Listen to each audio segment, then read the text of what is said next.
할렐루야. 예, 여러분 백령도 영상 또 봐도 괜찮죠? 반응이 없네요. 예, 오늘 참 좋은 날인 것 같습니다. 여러분 어떻게 물놀이 준비하러 다 하고 해 오셨나요? 예배 전에 보니까 다 크록스 신고 왔던데 예, 아주 보기 좋습니다. 끝나고 도망가는 사람 없도록 우리 도훈이가 1층에서 문을 다 막고 있을 겁니다, 여러분. 마치고 우리 맛있는 간식과 함께 물놀이 잘 즐기다 돌아가셨으면 좋겠고, 그 교회 지금 영상이 원래 나왔어야 되는데 9월부터 시작되는 우리 교회 전체 이제 어른 성도님들까지 하는 교회 전체 양육 프로그램이 8주간 진행이 됩니다. 이따 예배 후에 혹시 영상을 틀어줄 수 있으면 그때 한번 참고해 주시고, 혹시 성경에 대해서 또 여러 가지 배워보고 싶은 우리 청년들 있으면 우리 교회에 개설되는 양육들을 적극적으로 들어주시면 너무나 감사할 것 같습니다. 할렐루야. 네, 우리 옆에 있는 분들 바라보면서 이렇게 한번 인사합시다. 뭐라고 할까요? 만사 형통합시다. 이렇게 인사하겠습니다. 여러분 혹시 졸린 사람 있나요? 누구요? 알겠습니다. 오늘 최선을 다해서 제가 물놀이를 빨리 즐길 수 있도록 설교를 열심히 줄여서 한번 해보도록 하겠습니다. 여러분 제가 이제 말씀을 나눌 텐데 오늘 제목이 뭐예요? 무엇이 진짜 형통인가? 자, 우리 옆에 있는 사람에게 이렇게 한번 질문 한번 해봅시다. 형통하니? 통통하니 아닙니다, 여러분. 통통하니가 아니라 제 귀에 갑자기 통통하니 이런 들렸어요. 통통하니가 아니고 형통하니. 한 번만 더 인사할게요. 반대 사람에게 시작. 예. 자, 뭐라고 대답하시겠습니까? 이 좀 전에 아니요. 예, 네라고 대답할 수도 있고 뭐 아니요라고도 대답할 수 있는 사람도 있을 텐데, 여러분 우리 각자가 가지고 있는 이 주관적인 가치관에 따라 여러분 이 형통의 기준은 너무나도 달라지는 것 같습니다. 근데 여러분 우리가 이 시대를 사는 우리가 형통한 인생이 되기 위해, 여러분 이 형통이란 말이 사실 성공의 의미를 담고 있는데, 여러분 이 형통한 인생을 위해서 여러분은 무엇을 하고 살고 있습니까? 여러분 최근에 이제 코로나가 굉장히 기승을 부리고 있어요. 그래서 지금 누가 그러더라고요. 마스크를 끼고 있으면 코로나에 걸렸을 수도 있다. 갑자기 마스크를 만지기 시작해. 예. 그럴 정도로 굉장히 많은 분들이 지금 코로나에 또 다시 감염이 되고 있다고 하는데, 여러분 이 코로나 이후에 많은 사람들이 건강한 것이 인생의 가장 형통한 것이다 라고 말을 하기도 합니다. 그래서 예전에는 그런 사람들의 많지 않았다고 생각이 들었는데, 최근에는 인스타그램에 들어가면 막 운동하는 그런 어떤 스토리들이 굉장히 많이 올라오는 것을 발견할 수가 있다는 거예요. 지난주에도 보니까 우리 막 박강민 전도사님 요새 막 맨날 뛰었다고 엄청 자랑하는 인스타를 막 올리고 계시단 말이에요. 막 런닝을 하고 있고 그 사진에 막 진수 나타나서 나도 했다 막 이러고 있고, 또 우리 진수 요새 뭐 3대 자기가 500 이제 갈 거라고 말만 이제 이렇게 하면서 열심히 막 웨이트를 하기도 하고, 누구는 뭐 잘 살아보겠다고 진수 따라 헬스장 갔다가 뭐 한 번 한 거 가지고 근육통이 뭐 오네 마네 죽겠다고 어제 하루 종일 진짜 제 귀에 닳도록 들었어요. 근데 어쨌든 여러분 사람마다 각자가 형통한 삶이 되기 위해서 스스로에게 각자 나름의 투자를 하면서 우리는 하루하루를 살고 있습니다. 그런데 제가 이 설교를 준비하면서 한 기관의 이제 조사를 제가 보니까 우리나라의 경우, 다른 나라는 그렇지 않다고 얘기하더라고요. 근데 우리나라의 경우 누군가의 삶을 평가할 때 이 성공과 형통의 기준이 정해져 있다는 겁니다. 여러분 그것이 뭘까요? 여러분 우리나라의 경우 이 형통의 기준이 오로지 부와 명예에 국한되어 있고 집중되어 있는 경향성이 있다는 것이 조사 결과 나타나게 되는데, 여러분 이것이, 여러분 이 부와 명예가 기준이 된 세상에서 살아가다 보면은 어떤 현상들이 일어납니까? 서로 내가 더 잘 되기 위해 경쟁을 하기 시작하고, 내가 더 좋은 대학을 더 빨리 가고 더 빨리 졸업하고 남들보다 더 좋은 직장에 더 빨리 가고 항상 빨리빨리가 달라붙는 인생을 살게 돼요. 높은 자리를 가기 위해 인생을 걸고 돈 많은 사람과 결혼을 해야 되고, 돈 많은 사람들과 친구를 해야 되고, 더 넓고 좋은 집을 사야 되고, 투자를 해야 되고, 주식을 해야 되고, 돈을 벌어서 휴가철에 어디에 간다? 몰디브에 간다. 여러분, 뭐 이러한 어떤 인생, 그냥 듣기만 해도 어떻습니까? 사실은 너무 좋은 인생이죠. 그런 인생이 성공한 인생의 전부인 것처럼 느끼고 살아가는 게 어디다? 우리가 살고 있는 대한민국이라는 것입니다. 여러분, 그러다 보니까 이러한 인생의 흐름 가운데 그 대열에 합류하지 못하고 벗어난 인생을 살 때 어떻게 되는 거예요? 마치 그 인생은 실패한 인생이다 라고 혼자서 생각하게 된다는 거죠. 남들과 비교하게 됩니다. 내 인생은 왜 이러는 걸까? 쟤는 돈을 잘 버는 남자를 만나서 저렇게 떵떵거리고 살고 있는데, 쟤 나랑 학교 다닐 때 진짜 아무것도 아니었는데, 쟤는 또 돈 많은 부모를 만나서 떵떵거리면서 살고 있는데 나는 왜 이럴까라는 생각 가운데 함몰되어 살기 시작한다는 거예요. 여러분, 그러면서 이제 어떤 질문들이 우리 안에 등장을 합니까? 나는 하나님을 이렇게 잘 믿고 있는데, 이 시간에 다 놀고 있는데, 3시에 와서 예배도 내가 드리고 있는데, 왜 세상에 믿지 않는 사람들은 잘 나가는데 왜 나의 인생은 이 모양일까? 여러분, 왜 C.S. 루이스가 자신의 책에서 이런 얘기도 했죠. 하나님의 선하심이 악의 교란으로 인해서 도달하지 못한다는 이야기를 했는데, 그 하나님의 선하심이 하필 나에게만 도달하지 않고 있는 것은 아닐까? 왜 내 인생은 문제투성이일까? 라는 질문 가운데 우리는 휩싸이게 된다는 겁니다. 여러분, 그런데 오늘 우리가 읽은 이 성경 본문 창세기 39장에서는 무엇이 인생의 진짜 형통한 인생이고 성공한 인생인지를 우리에게 말씀하고 있다는 겁니다. 여러분, 오늘 본문은 우리가 어려서부터 잘 들어봤던 요셉에 대한 이야기인데, 저는 오늘 이 말씀을 통해서 이 성경이 말하고 있는 형통은 무엇인가? 우리가 이렇게 비교의식에 시달리며 좌절하고 있을 때 하나님은 우리에게 무엇이 형통이고 무엇이 성공한 인생인지를 말씀하고 있는가를 오늘 말씀을 통해 발견하고 하나님 안에 형통한 인생으로 살아가는 우리 모든 일청년함대가 되기를 주님의 이름으로 축복합니다. 여러분, 오늘 본문의 요셉은 자신의 삶의 수많은 어려움들을 지나서 마침내 하나님께서 주시는 진정한 형통의 복을 발견한 사람이었습니다. 여러분, 요셉이 어떤 사람이었습니까? 요셉은 어떤 사람이죠? 우리는 그 요셉의 전체 스토리를 알고 있기 때문에 요셉이 애굽의 총리가 된 사건만 생각을 해놓고 보면 우리는 그가 성공한 인생을 살았다, 그가 위대한 삶을 살았다라고 우리는 생각할 수 있지만, 그의 인생을 성경을 통해서 돌아보면 고난의 연속이었고, 과연 이것이 하나님이 형통하게 하시는 자의 삶이 맞는가에 대한 의문이 이 창세기를 읽는 독자들로 하여금 품게 하는 굉장히 그런 이야기들로 가득한 인생을 살고 있었던 존재였다는 겁니다. 여러분, 요셉이 애굽에 팔려가게 되죠. 몇 살에 팔려갔는지 여러분 기억하세요? 몇 살에 여러분 애굽에 팔려가죠? 8살이요?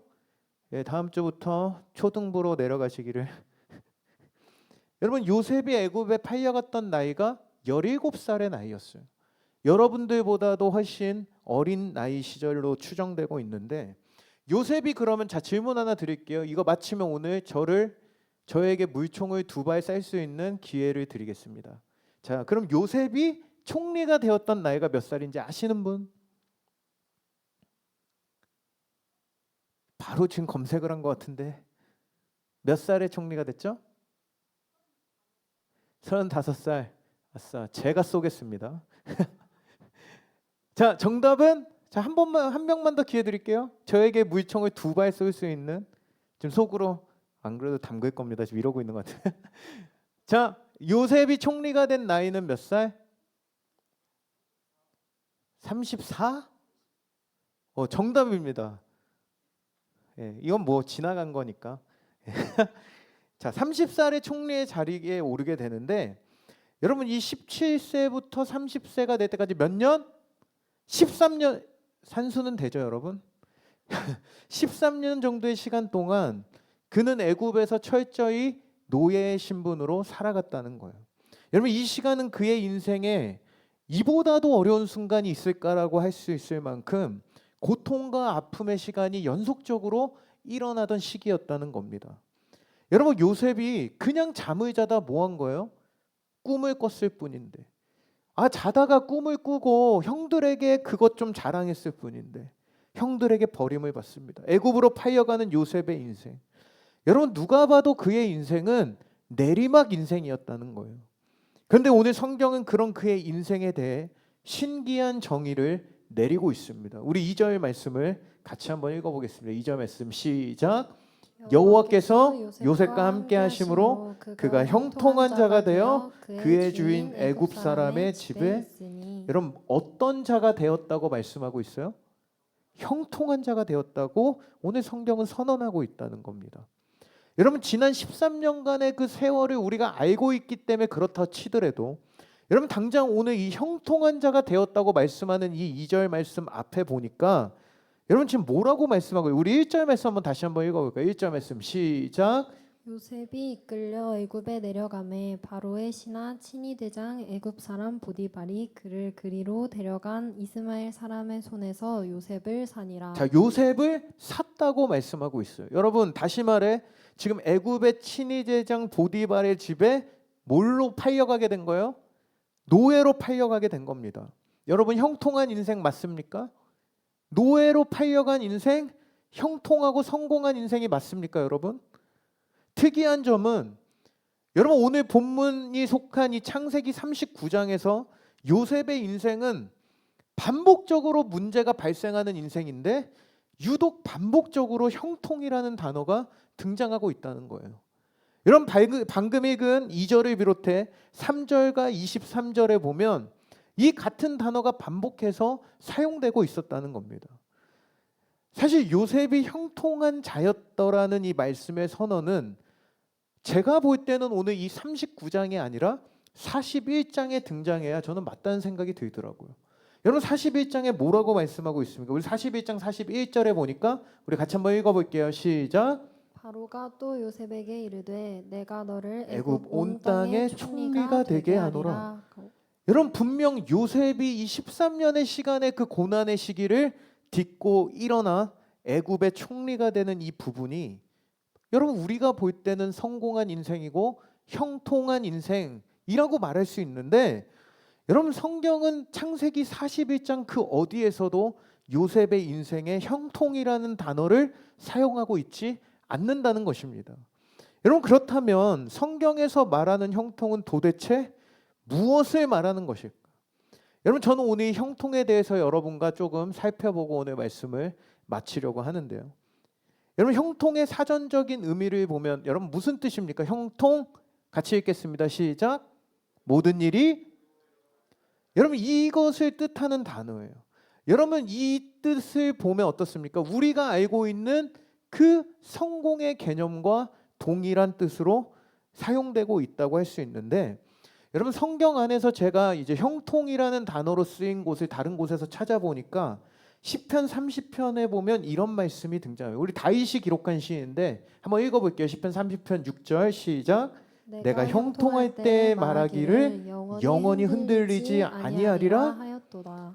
여러분 여기서 지금 형통할 때라고 말하고 있는 이 형통이라는 단어는 히브리어의 샬루라는 단어가 사용이 되었습니다. 여러분 이 단어는 인생의 그 번성의 상태를 의미하는 단어로 이 시인이 세상적으로 잘 나갈 때 누가 나를 흔들 수 있겠는가? 내가 왕인데 누가 나를 건들 수 있겠냐라고 말할 만큼 세상의 이 성공의 자리에 놓였을 때 사용한 표현이었어요. 여러분 이것이 성경에 딱 한 번 등장하고 있는 단어라는 겁니다. 여러분 그런데 재밌는 것은 그러한 떵떵거리던 이 다윗이 인생의 공고함 가운데 빠지게 되었다는 거예요.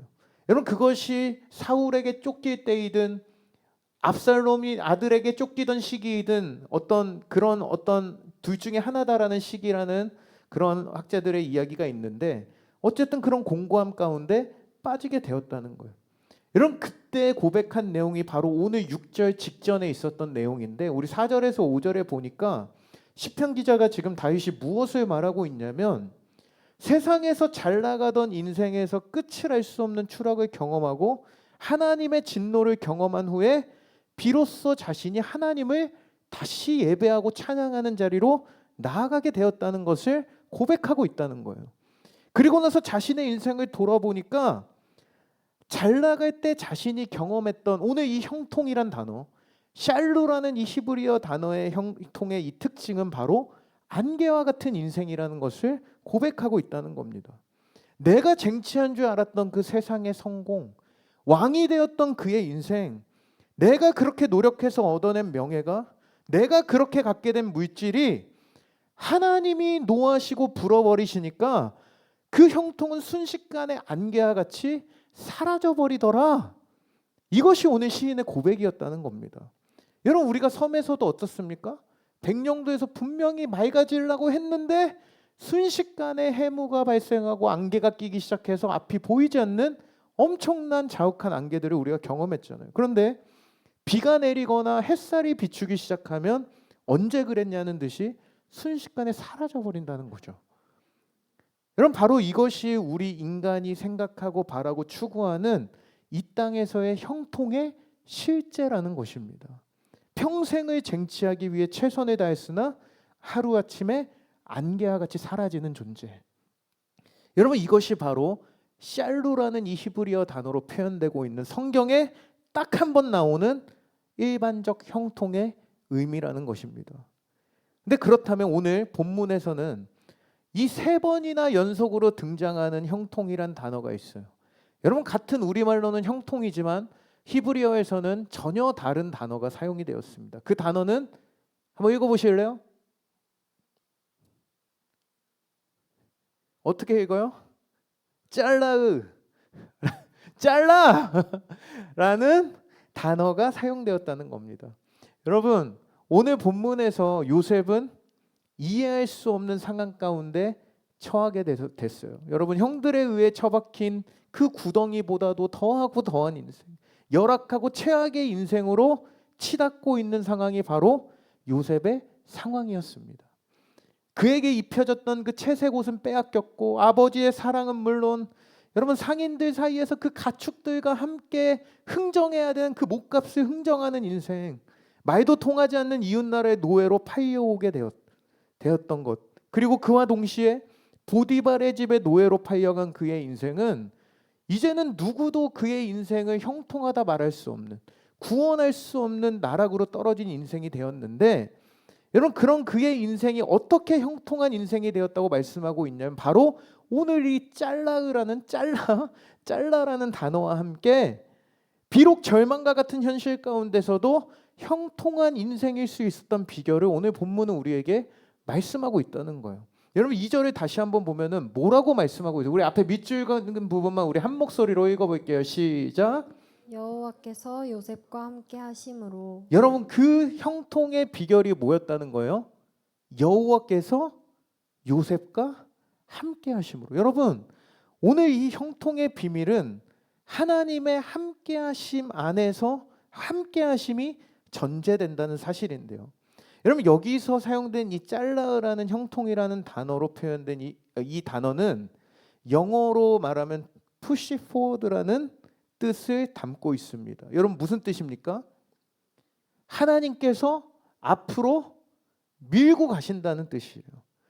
특히 이 짤라라는 단어가 사역형으로 쓰여져서 자신이 아닌 다른 사람을 번영하게 하거나 성공시킨다는 의미로 저 두 번째 쓰여져 있는 단어와 표현으로 사용된다는 것입니다.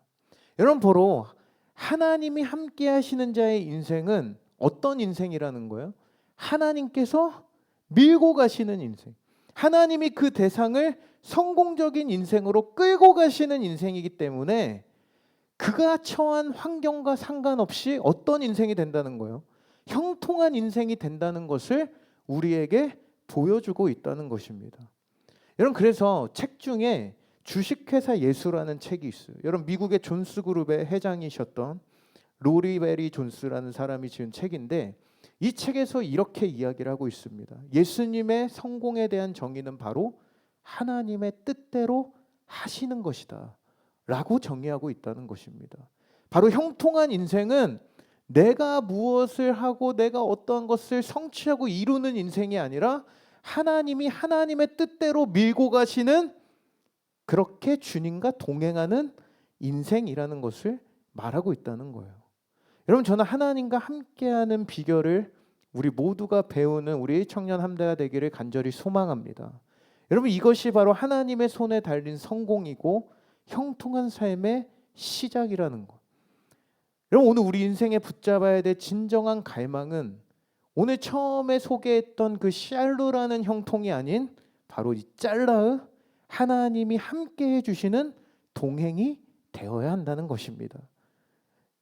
주님이 우리의 인생에 함께 하실 때 누릴 수 있는, 하나님의 손으로 밀고 가시는 그런 인생만이 참된 형통의 인생을 누리게 될 수 있다는 것입니다. 사랑하는 여러분, 요셉의 인생은 바로 이 짤라의 형통을 누리는 인생이었어요. 하나님의 함께 하심, 하나님과의 동행으로 말미암아 실패와 고난과 보이지 않는 미래와 답답한 현실이 성공의 징검다리가 돼서 그를 새롭게 하셨고 다시금 그의 인생을 일으켜 세우셨다는 것. 여러분, 이것을 우리가 기억해야 한다는 것입니다. 여러분, 우리가 살아가는 인생에 때로는 우리가 받아들이기 힘든 상황들과 괴롭고 내가 처한 상황과 현실이 온통 세상에서의 어떠한 만사 형통만을 추구하는 인생 안에 갇혀서 살아가고 있다면, 여러분, 오늘 하나님께서 주시는 이 말씀을 통해 간절히 우리가 주님과의 동행을 갈망하고 살아가는 저와 여러분 모두가 되기를 주님의 이름으로 축복합니다. 여러분, 그럴 때 우리의 인생에 참된 형통의 문들이 열려질 줄 믿습니다. 여러분, 옆에 있는 사람에게 이렇게 한번 고백해 봤으면 좋겠어요. 동행이 형통입니다. 그럼 제가 보통 설교를 1번에서 몇 번까지 하는지 아시는 분 계신가요? 3번까지 있잖아요. 근데 오늘 제가 예배를 들어오는데 오늘은 1번만 하시면 안 되나요? 라는 이야기를 굉장히 많이 들어가지고 제가 오늘 1번에서 끝내면은 여러분 너무 짧은가요? 그래서 오늘은 서론의 느낌으로 자, 동행이 형통입니다까지만 제가 설교를 하고 오늘은 물놀이를 할 수 있도록 제가 오늘 설교를 마무리를 한번 하려고 합니다. 네. 2번, 3번 갈까요, 그러면? 그래서 다음 주에 나머지 내용을 제가 이어서 제가 잘 준비해서 여러분과 함께 나누도록 할 거고요. 여러분, 오늘 말씀을 여기까지만 오늘 나누려고 하는데, 여러분, 오늘 우리는 살아가면서 어떠한 형통을 꿈꾸며 살아가고 있는지 우리 스스로에게 한번 질문해 봤으면 좋겠어요. 무엇을 위해 내가 오늘을 살고 있는가? 오늘 내가 이것을 하는 이유, 내가 오늘 이것에 집중하고 있는 이유는 무엇인가? 여러분, 우리나라의 그 조사에 아까도 말씀드렸다시피 부와 명예가 가장 사람들이 추구하는 성공의 기준이라고 말씀드렸는데, 여러분, 우리는 어떠한 기준을 가지고 오늘 하루를 그리고 오늘 나의 인생을 살아가고 있습니까? 여러분, 오늘 우리가 안개처럼 사라져버릴 샬루로 표현되는 형통을 향한 갈망을 쫓아가느라 어느샌가 하나님과의 동행을 놓쳐버리진 않았나요? 여러분, 우리가 선교 가서 준비하는 동안 그렇게 하나님을 찾고 의지했던 우리가 일상의 자리에서 어느샌가 그 동행을 놓쳐버리진 않으셨나요? 여러분, 저는 오늘 이 요셉의 인생을 통해 그의 인생 안에 담긴 이 형통의 비결, 바로 동행의 축복을 오늘 회복하는 저와 여러분 모두가 되기를 주님의 이름으로 축원합니다. 여러분, 오늘 우리는 무엇을 수정하고 무엇을 변경해야 될까요? 우리의 인생에 수정해야 될 것은 무엇일까요? 여러분, 우리가 날마다 그 동행하는 인생으로 살아가려면 무엇이 필요할까요? 여러분, 시편 119편 9절은 이렇게 말씀합니다. 우리 한번 읽어볼게요. 시작. 청년이 무엇으로 그의 행실을 깨끗하게 하리이까? 주의 말씀만 지킬 따름이니이다. 바로 눈앞에 보여지는 것들에 우리가 쫓아가고 현혹되는 것이 아니라 날마다 주의 말씀과 동행하기를 힘쓰라는 거예요. 여러분, 선교 이후의 삶의 주님과의 동행을 잃어버린 사람들이 있다면 다시 오늘 붙들 수 있는 은혜가 있기를 간절히 소망합니다. 여러분, 우리가 살아가면서 또 신앙생활을 하면서 우리가 원하던 것을 얻을 때만 감사하는 인생인지, 원하지 않거나 싫어하는 것을 겪으면 불평하고 또 살만하면 하나님을 등지는 인생은 아닌지, 여러분 이것을 우리가 한번 돌아봤으면 좋겠어요. 그래서 여러분, 내가 원하든 원하지 않든 좋아하든 싫어하든 상관없이 우리 인생의 어떤 상황을 맞이할 때 그곳에 하나님의 동행하심과 하나님의 뜻이 담겨 있을 것이라는 생각으로 감사하는 인생을 살아갈 수 있는 우리 모두가 되었으면 좋겠습니다. 여러분, 그럴 때 정말 여러분 안에서 행하시는 하나님의 놀라운 일들을 발견하게 될 줄 믿습니다. 우리 한번 오늘 말씀을 정리하면서 이 찬양의 고백과 함께 오늘 하나님을 다시 한번 바라보는 우리 모두가 되었으면 좋겠습니다. 여러분, 예수로 사는 인생이라는 찬양을 우리와 함께 드리기를 원하는데요, 저는 오늘 우리 모두가 그런 인생